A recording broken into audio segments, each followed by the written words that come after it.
한 여자가 아버지의 장례식에서 돌아옵니다. 그리고 집에 와서 자기 어린 시절 물건들을 꺼냅니다. 장난감, 친구들이 보낸 편지, 인형, 옷. 그걸 두 무더기로 나눕니다. 한쪽은 자신이 스스로 얻은 것들, 다른 한쪽은 아버지가 준 것들, 그리고 아버지와 연결된 것들.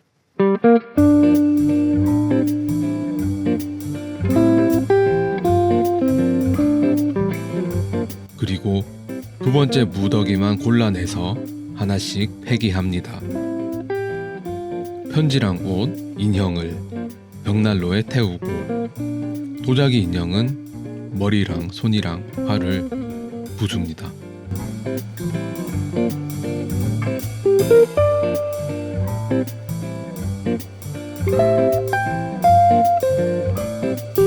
이 장면을 이렇게 씁니다. 분노도 기쁨도 없이 꼼꼼하게 드러내서 폐기했다. 이 사람은 지금 무슨 마음일까요? 아버지를 원망하는 걸까요? 아니면 애도하는 걸까요? 오늘 볼 게 바로 이겁니다. 존 윌리엄스의 스토너. 그리고 이 소설이 던져놓고 답을 주지 않는 질문들입니다. 스토너에 대해서 독서 커뮤니티 같은 곳을 보면 반복적으로 올라오는 질문이 하나 있습니다. 이디스를 누가 좀 설명해 주세요. 왜 그럴까요? 스토너라는 인물은 답답하다고 여겨질 수는 있어도 이해가 되는 편입니다. 가난한 농가 아들이 대학에서 문학을 만나고 그 만남 하나로 평생을 살잖아요. 성공을 하지 못하고 사랑을 못 지키고 학과 정치에서도 밀려나고 그리고 조용히 죽습니다. 슬프기는 한데 낯설지는 않습니다. 그런데 이디스는 조금 다르죠. 신혼여행에서 남편을 피합니다. 결혼 후에 남편과 대면 하다가 갑자기 아이를 갖겠다고 선언합니다. 아이가 태어나니까 다시 멀어지죠. 그리고 남편이랑 딸 사이를 갈라놓습니다. 소설은 이걸 보여주기만 합니다. 이유를 자세하게 말해주지는 않습니다. 이 소설이 남기는 답답함의 상당 부분이 여기서 옵니다. 행동은 선명한데 동기가 비어있는 것입니다. 이디스의 행동에 관련된 정보량이 많이 없다는 것입니다. 그러면 독자는 둘 중 하나를 택하게 됩니다. 이디스를 그냥 나쁜 사람으로 처리하거나 아니면 그 빈자리를 읽어낼 도구를 찾을 수도 있겠죠. 그래서 이번 시간에는 그 빈자리를 정신분석이라는 도구로 읽어보겠습니다. 정신분석 자체에 대한 개념은 자세히 다루지 않겠습니다. 심리학 임상에서의 개념이 아니라 문학 이론에서 활용하는 인문학적인 정신분석, 이 정도로 생각하면 될 것 같습니다. 문학과 인문학에서 자주 활용되는 정신분석, 정신분석 비평, 정신분석적인 읽기. 정신분석 비평이라고 하면 이게 한 가지가 아니라 여러 가지 방식이 있는데요. 크게 두 가지로 나눠 보겠습니다. 첫 번째 갈래는 무의식을 사람한테 두는 방법입니다. 정신분석은 인간의 무의식을 연구하는 분야잖아요. 그래서 정신분석적인 독해다라고 하면 처음에는 문학 작품에 나온 작가나 혹은 작중의 인물을 분석하는 방향으로 시작이 되었습니다. 예를 들면 어니스트 존스라는 사람은 햄릿을 분석했는데요. 햄릿이 왜 복수를 자꾸 미루느냐?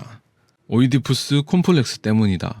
이런 식으로 해석을 할 수가 있겠죠. 문학 작품을요.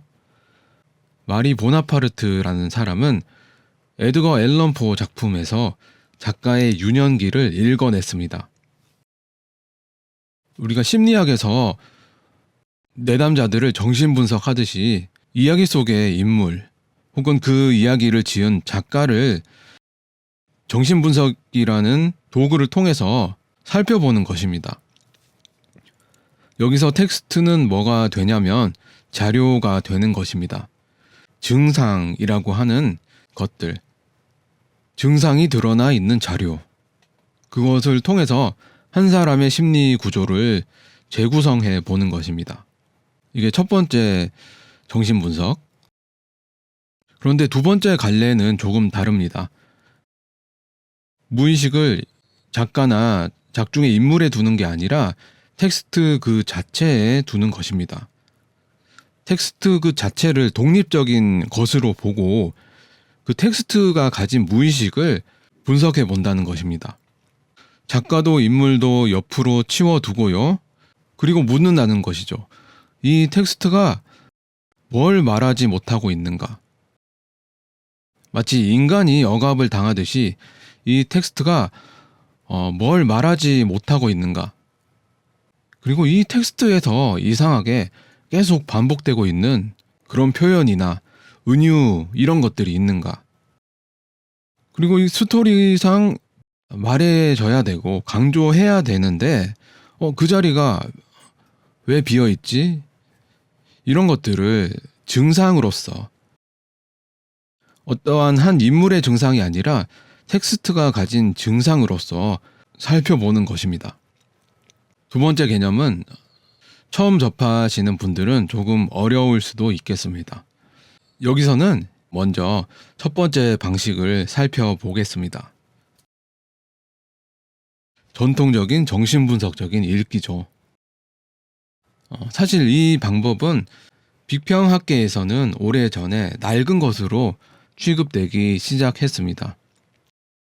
비판점을 찾아보면요. 첫째, 우리가 작품에서 이디스라는 사람을 정신분석에서 나오는 몇 가지 개념으로 바라본다라고 했을 때 이디스는 사람이 아니라 문장 덩어리잖아요. 그래서 무의식을 가질 수가 없다. 이런 비판. 그리고 작품이라는 것은 독립된 살아 움직이는 작가로부터 분리된 개체라는 주장이 현대에서 받아들여지고도 있는데 작품을 작가의 신경증으로만 되돌려 버리면 작품의 성취가 사라지는 것이죠. 그리고 또 우리가 많은 작품들을 보면 거기서 오이디푸스 구도를 사실 어렵지 않게 찾아낼 수 있습니다. 그런 것을 꽤 맞추기 하듯이 적용해버린다면 그 발견은 아무것도 말해주는 게 없겠죠. 그런데도 왜 이 관점으로 살펴보느냐 하면요. 이 책은 리얼리즘적으로 쓰여서 이른바 핍진성이라는 게 느껴지고 실제로 있을 법한 그런 이야기이기도 하고요. 감정이입이 잘 되는 텍스트입니다.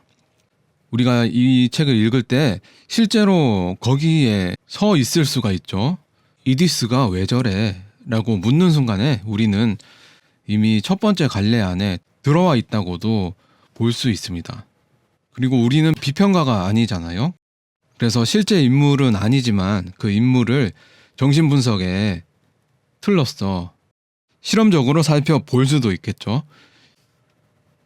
그렇게 보면 이해가 되지 않았던 부분들이 이해가 되는 지점들도 분명 있을 것입니다. 먼저 스토너, 주인공입니다. 스토너가 아버지께 물려받은 게 뭘까요? 농사는 아닙니다. 농대에 갔다가 문학으로 바꿨습니다. 그의 아버지는 거의 말을 하지 않는 사람입니다. 흙이랑 노동이랑 침묵으로만 이루어져 있습니다. 아들은 그 아버지에게서 벗어나 대학에 가는데요. 그리고 본인이 막연하게 생각하던 직업이 바뀌어 버립니다. 문학을 택합니다. 아버지가 돌아가시고 장례를 치른 뒤에 그가 마른 흙덩이를 손에 쥐고 부숩니다. 그리고 아무 말도 하지 않습니다. 정신분석에는 동일시라는 개념이 있습니다. 스토너는 표면적으로는 아버지의 삶과 단절된 것으로 보이는데요. 실존적이고 내면적인 층위에서는 완벽하게 아버지를 동일시한 인물이라고 그렇게도 볼 수 있겠습니다. 아버지가 세상을 대하던 태도와 가치관을 자기 삶의 다른 영역에 이식을 했습니다. 인내심을 보면요. 스토너의 부모는 메마른 땅과 가난이라는 통제할 수 없는 그런 자연의 폭력 앞에서도 불평 없이 그저 묵묵히 하루하루 몸을 씁니다. 스토너도 마찬가지입니다. 이디스와 불행한 결혼 생활, 그리고 로맥스, 학과장이었던 로맥스의 직장 괴롭힘 앞에서도 그는 변명하거나 도망치지 않습니다. 그저 자신에게 주어진 학문이라는 밭을 묵묵히 파고들 뿐입니다. 그리고 노동의 신성함도 계승을 했죠. 아버지가 흙을 대하듯이 스토너는 문학과 학생들을 대했습니다. 화려한 성취나 영광을 위해서가 아니라 그 행위 자체가 자신의 정체성이자 세계를 지탱하는 노동이었기 때문이죠. 우리가 부모님한테 물려받는 게 재산이나 얼굴만이 아니잖아요. 말하는 방식이나 그리고 말하지 않는 방식도 같이 배웁니다. 스토너를 읽다 보면 답답해지는 대목이 계속 나옵니다. 매번 한 걸음 물러서고 아무 말도 하지 않습니다. 독자들의 반응도 대체로 갈립니다. 답답하다고 하는 반응들, 아니면 저 인내심이 대단하다라고 하는 반응들. 그런데 인내라고 하면 견디는 대상이 있어야 하잖아요. 무언가를 참고 있어야지 인내입니다. 그런데 스토너를 보면, 물론 스토너도 무언가로부터 인내를 하고 있는 건 맞는데, 일반적인 뉘앙스와는 달리 아버지가 하던 걸 하고 있듯이, 마치 농사를 짓듯이 묵묵히 인내하는 것 같잖아요. 척박한 땅 앞에서 아무 말 하지 않던 그 사람의 방식이 마치 아들에게 그대로 옮겨온 것 같습니다. 문제는 그저 인내를 하고 말을 하지 않는 사람한테 어떤 일이 벌어지느냐인데요.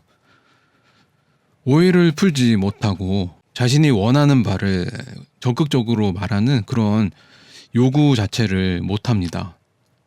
그리고 화해를 하기도 힘들죠. 침묵은 스토너를 지켜주었지만 동시에 사람들 사이에서 계속 밀어냈습니다. 이런 사실을 스토너 본인이 말하는 대목이 있는데요. 캐서린하고 관계가 막 깊어지던 무렵에, 아직 사랑이 제일 좋을 때예요. 그때 이런 생각을 합니다. 자신은 타인에게 진정한 친밀감이나 신뢰나 인간적인 따스함을 느껴본 적이 없었다. 그렇게 깨닫지만 스토너의 행동은 바뀌지 않습니다. 캐서린이 떠날 때 붙잡지 않는데요. 그리고 평생 다시 연락을 하지 않습니다. 감정이 식어서가 아니라 그 애틋함을 그대로 안고 수십 년을 사는 것이죠. 그러다가 나중에 캐서린의 책이 나왔을 때 그 책을 사서 읽는 장면이 있는데요. 맨 앞에 자신에 대한 헌사를 그저 바라봅니다. 마음의 동요가 일었지만 끝내 말하지 않았습니다. 이디스를 살펴보겠습니다. 은행가의 딸로 자라났습니다. 소설은 그녀에 대해서 많은 정보를 주지 않습니다. 그녀의 성장사가 짧게 나온 부분이 있는데요. 그녀가 받은 교육은 지식이 아니라 숙녀가 되는 법이었다. 이런 것이죠. 결혼은 그녀가 처음으로 무언가를 선택한 그런 것처럼 보이는데요. 그런데 결혼식 당일부터 어긋납니다.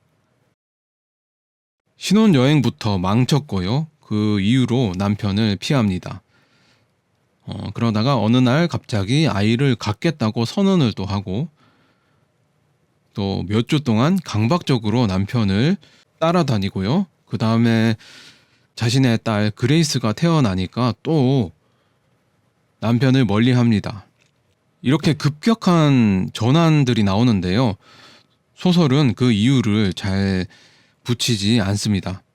우리가 사실 정신분석적으로 읽어보자라고 했는데 그러한 읽기의 재료를 확보하려면 이디스의 어린 시절이 나오거나 가족관계에 대한 서술을 살펴보아야 하는데요. 사실 그러한 정보가 충분하지는 않습니다. 그 빈자리를 독자가 자유롭게 상상을 해볼 수는 있겠죠. 주식시장이 무너지고 아버지가 스스로 목숨을 끊습니다. 장례를 치르고 돌아온 이디스는 물건을 두 무더기로 나누고 그리고 아버지와 관련된 쪽 그런 무더기만 골라서 분노도 기쁨도 없이 꼼꼼하게 드러내서 폐기를 합니다.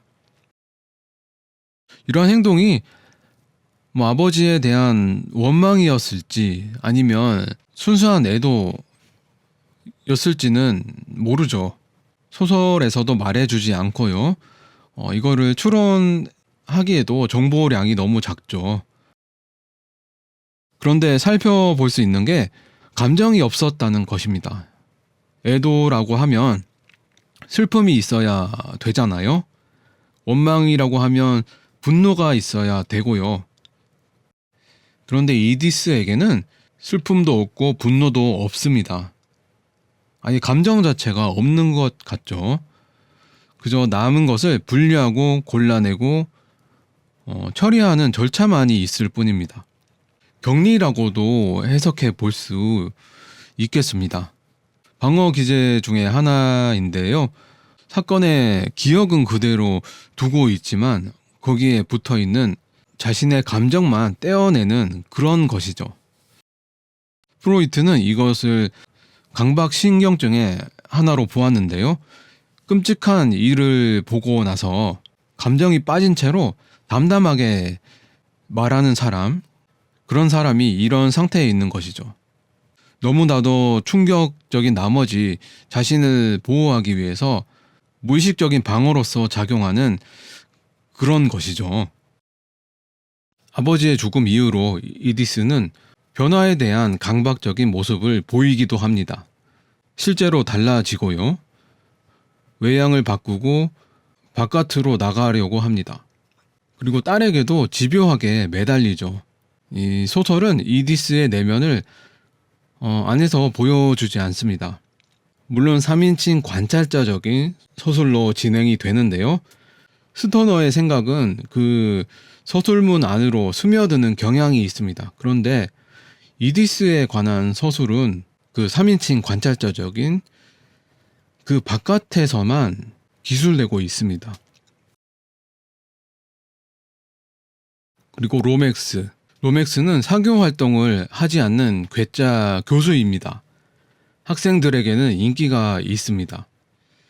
처음에는 스토너가 이 사람에게 매력을 느낍니다. 거만한 태도, 달변, 유쾌하면서 신랄한 화법, 그 조합에서 죽은 친구 데이비드 메스터스를 떠올립니다. 메스터스가 누구냐 하니 박사과정 시절에 삼총사가 있었잖아요. 스토너와 고든 핀치 그리고 메스터스. 그 중에 스토너를 빼고 둘은 전쟁에 나갔고요. 스토너만 전쟁에 나가지 않았습니다. 그리고 메스터스는 전쟁에서 죽어버리죠. 그러니까 로맥스한테서 메스터스를 알아보는 일은 단순한 그리움이 아니라 지금 눈앞에 사람 위에 자기가 가지 않은 자리에서 죽은 사람이 겹쳐서 보이는 것입니다. 자신만 전쟁에 나가지 않았는데 친구가 죽어버렸으니 그에 대한 부채의식도 있었을 수가 있겠고요. 베스터스가 가진 그런 성격적인 특징들이 로맥스에게서 나오면서 친근감을 느끼는 것이죠. 정신분석에서는 전이라고 하는데요. 과거의 인물이 현재의 인물 위에 얹히면서 현재의 관계에서도 영향을 미치는 것, 이를 전이라고 할 수 있습니다. 이러한 겹쳐보기, 전이는 초기에 로맥스가 딱 한 번 스토너의 초대를 받는 장면이 있습니다. 그 자리에서 로맥스에 대한 어린 시절, 그 어린 시절을 로맥스 자신이 짧게 이야기합니다. 기형적인 외모 때문에 고립된 생활을 했다. 현실의 한계에서 벗어나려고 책을 읽었다. 그리고 거기서 점차 자유로움을 느끼게 되었다. 스토너는 여기서 동질감을 느낍니다. 그도 같은 경로를 통과한 사람이니까요. 척박한 흙에서 벗어나 책으로 갔고 거기서 다른 삶을 얻었잖아요. 그런데 이런 친밀한 첫인상에도 불구하고 둘 사이의 관계는 그걸로 끝입니다. 그 이후의 스토리는 이렇죠. 찰스 워커라는 대학원생의 자격 심사에서 스토너가 그를 낙제시킵니다. 워커는 성실하지 않은 학생이었고 판단 근거는 학문적인 것이었죠. 그런데 로맥스가 이걸 다르게 몰아세웁니다. 스토너가 그 학생에게 편견을 가졌다는 것인데요. 수업을 제대로 못 따라올 거다라고 미리 단정했다는 것이죠. 그리고 이 일을 계기로 해서 로맥스는 학과장 권한을 이용해서 수십 년에 걸쳐서 스토너를 압박합니다. 여기서 좀 걸리는 게 있죠. 이러한 사건의 크기랑 보복의 크기가 맞지가 않습니다. 의견 충돌이 있다고 해도 찰스 워커라는 그런 학생은 로맥스의 입장에서 그냥 스쳐 지나가는 인연이잖아요. 로맥스의 입장에서는 그런 스쳐 지나가는 인연인데 그 학생 때문에 자신이 평생 함께 해야 하는 동료 스토너를 그렇게까지 핍박을 해야 했나. 대학원생 한 명 자격 심사에서 시작된 일이 한 사람의 생애를 갉아내는데 그 앙심이 너무 크고 너무 오래 갑니다. 이 부분이 이해가 잘 가지 않는데요. 정신분석적으로 읽으면 조금의 이해는 갈 수 있는 부분이 있는데요. 그게 바로 투사라고 할 수 있습니다. 찰스 워커는 어떤 학생이었죠? 로맥스와 같이 신체적으로 결함이 있는 학생이었습니다. 장애가 있었죠. 그리고 로맥스가 이 학생을 유독 감싸고 있습니다. 한마디로 로맥스가 찰스 워커를 보면서 자신을 투사했다는 것이고, 그렇게 되면 스토리가 그나마 이해가 갈 수도 있는 부분이죠. 스토너가 찰스 워커를 떨어뜨린 일이 마치 자신을 거부한 것처럼 느낄 수가 있는 것이죠. 파티에서 그가 털어놓았던 이야기를 떠올려 보면요. 기형 때문에 고립이 되었던 아이, 책 속에서 겨우 자기 자리를 찾았던 아이, 그 아이가 찰스 워커 위에 놓여 있었다고 보면 어떨까요? 워커를 탈락시킨 그런 일은 학문적인 판정이 아니게 됩니다. 책으로 겨우 살아남은 아이한테 그 자리에서 나가라 라고 말한 게 되는 것이죠. 로맥스가 스토너한테서 본 건 심사위원이 아니라 자기를 지워버리려는 사람으로 보았을 수도 있습니다. 그렇게 읽으면 그러한 앙심의 크기가 설명이 되는 것이죠. 그는 학생을 위해서 싸운 게 아니라 자기 유년기를 위해서 싸운 게 되는 것이죠. 그렇게 수십 년이 걸려도 끝나지 않을 만한 싸움이 될 수 있는 것입니다. 물론 이건 하나의 독해입니다. 서두에서 말했듯이 작중의 인물을 정신 분석한다는 것은 한계점이 있습니다. 그리고 소설은 이디스와 마찬가지로 로맥스의 속을 열어서 보여주지 않습니다. 우리는 그가 딱 한 번 털어놓은 유년의 이야기랑 수십 년의 보복을 나란히 놓고서요, 그 사이를 그저 추론한 것뿐이죠. 자, 정리를 해보겠습니다.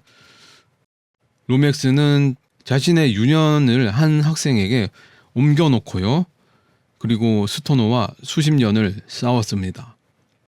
스토너는 아버지에게 물려받은 침묵을 평생 반복했습니다. 아주 간단하게 정신분석적인 개념을 적용해 보았는데요. 이 소설에 등장하는 재료를 통해서 이런 진단을 해 보았습니다. 그 결과는 고르지 않은 것 같습니다. 로맥스를 살펴보면 방어 기제가 설명력이 있는 것 같은데요. 파티에서 말했던 유년의 몇 마디와 수십 년에 걸친 보복, 이 둘을 나란히 놓으면 그가 가진 앙심의 크기가 설명이 됩니다. 텍스트 자체가 이렇게 해석할 재료를 내주었기 때문입니다. 그런데 이디스 앞에서는 이러한 정신분석적인 방어 기제로 설명을 할 거리가 부족하죠. 멈춰버립니다. 우리가 확실하게 알 수 있는 것은 그녀가 감정을 떼어낸 채 살았다는 사실인데요. 격리죠. 그런데 어떻게 그렇게 되었는지, 혹은 이디스가 주변 사람들한테 한 행동을 보았을 때 또 다른 병리 현상이 있지 않은지, 그런 사정 등은 알 수가 없습니다. 설명력이 부족하죠. 스토너는 그 중간쯤이라고 생각되는데요. 아버지라는 기원이 있어서 동일시까지는 갈 수가 있지만 그 너머는 열리지가 않죠. 이렇게 인물마다 조금 설명력이 갈리는데 이 갈림이 알려주는 것이 있습니다. 부족한 것은 이런 도구 자체가 아니라 텍스트가 내주는 정보라는 것이죠. 존 윌리엄스의 스토너는 인물의 무의식이나 유년의 상처를 보여주는 소설이 아닙니다. 건조한 문체로 겉에 드러난 행동과 현상만을 적습니다. 그렇다면 물어야 할 대상이 바뀔 필요가 있습니다. 그 전에 하나를 짚어두자면, 이렇게 빈자리를 채우는 일 자체는 잘못된 게 아니죠. 이디스의 행동을 가스라이팅으로, 투사로, 혹은 이중구속으로 읽어볼 수도 있죠. 텍스트에 명시된 정답을 찾는 것이 아니라 심리학이라는 그런 관점으로 행동에서 원인을 역산하는 것, 가설적으로 읽어보는 재미가 있죠.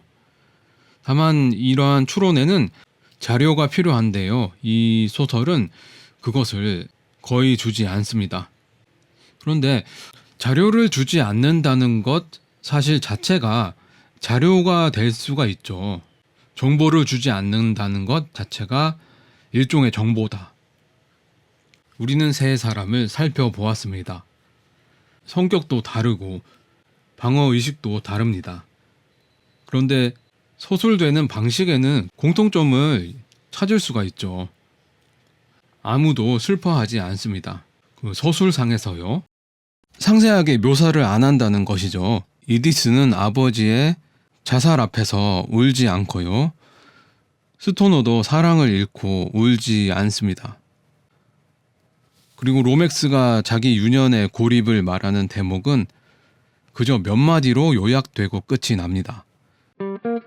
세 사람의 성격을 방어 기제다 이런 식으로 해석을 했는데, 이렇게 각자가 모두 다른 성격을 기술하는 방식에서 공통점을 발견합니다. 건조한 문체와 슬픔의 압축 또는 생략입니다. 인물의 성격 문제가 아니라 소설 텍스트 자체의 문제로 옮겨갈 수 있는 것이죠. 다음 편에서는 진단 대상을 바꾸어 볼 텐데요. 인물을 분석하는 대신에 소설 텍스트 자체를 진단해 볼 것입니다. 아까 말씀드린 두 번째 갈래, 텍스트의 무의식을 살펴보는 방식입니다. 그리고 하나의 질문에서 시작하겠는데요. 이 소설은 슬픔을 어디에 두고 있는가?